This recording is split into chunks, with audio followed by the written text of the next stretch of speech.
Hey everyone, ready for a deep dive into something a little bit darker than usual? Oh, yeah.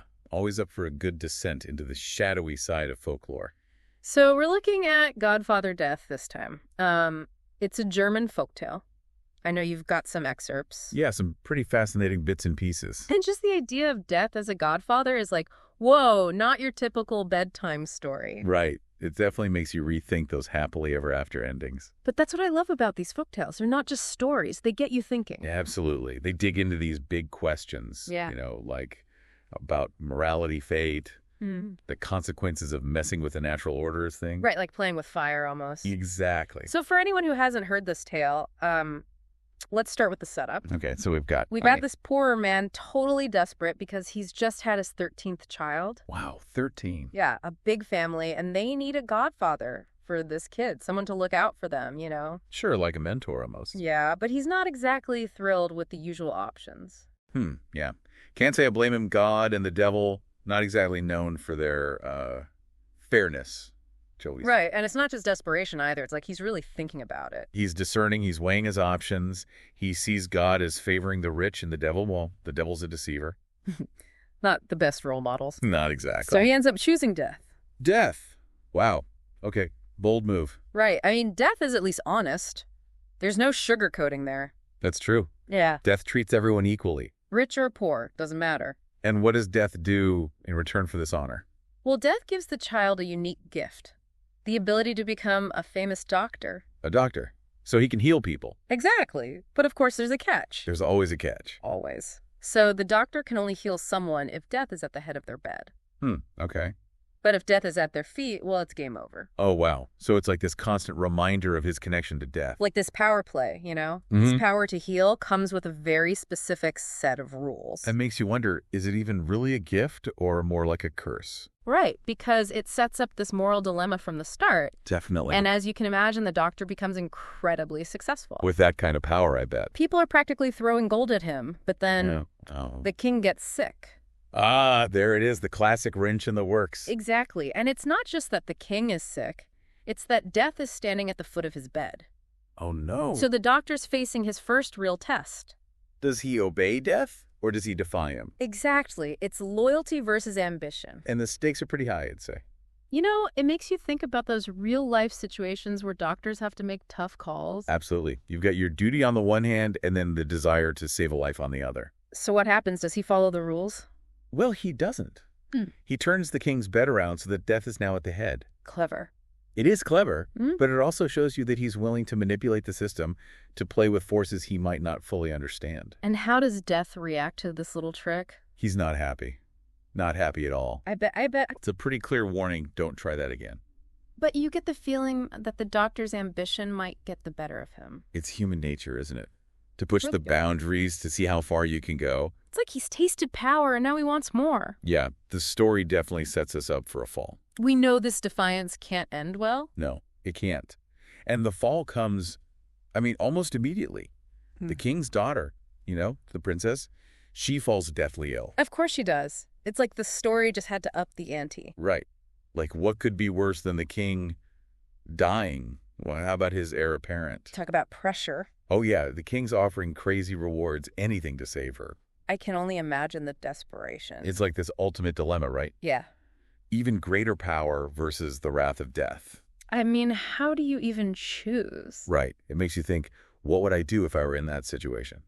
It's one thing to say you'll do the right thing, but when you're actually there with all that pressure. Yeah, it's got to be tempting to bend the rules just a little. Yeah, I'm not sure I could resist. Well, the doctor, he doesn't resist either. Yeah. He goes to see the princess, and what does he find? Death at the foot of her bed, I'm guessing.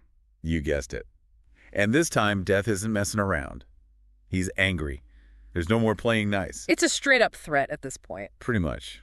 But the doctor, he's already defied death once and gotten away with it. He's probably thinking he can do it again.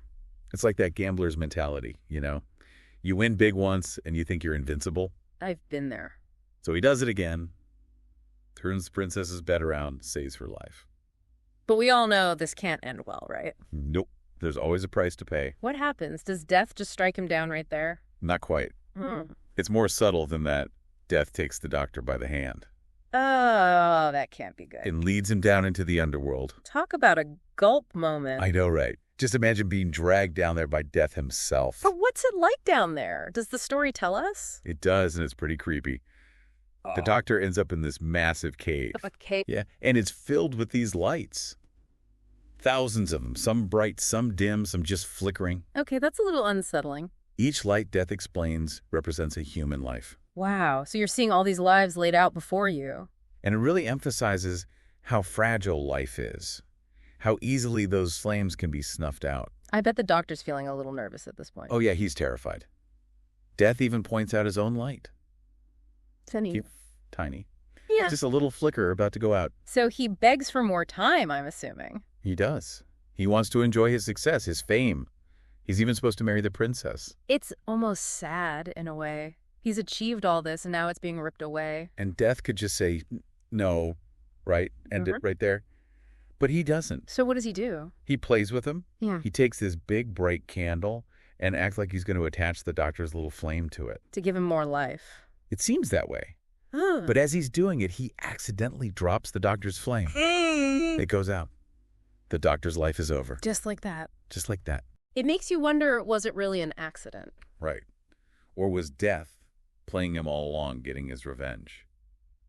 It's kind of chilling to think about. It is. It really drives home the point that no matter how clever you are, you can't cheat Death forever. There's always a bigger plan, maybe one we don't even understand. Exactly. And that's where the story gets really interesting.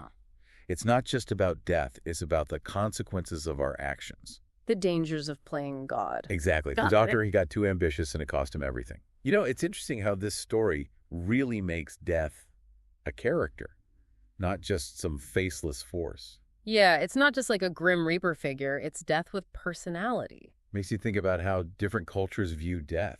Like, is it always this dark and vengeful being? Good question, because Godfather Death is definitely a product of its time and place. Reflecting those specific beliefs about death. Exactly right. Like some cultures see death as a transition to another realm. More of a journey. But here, it's very much the end. Final curtain. Yeah, no coming back from that. It also makes you think about the role of medicine, you know?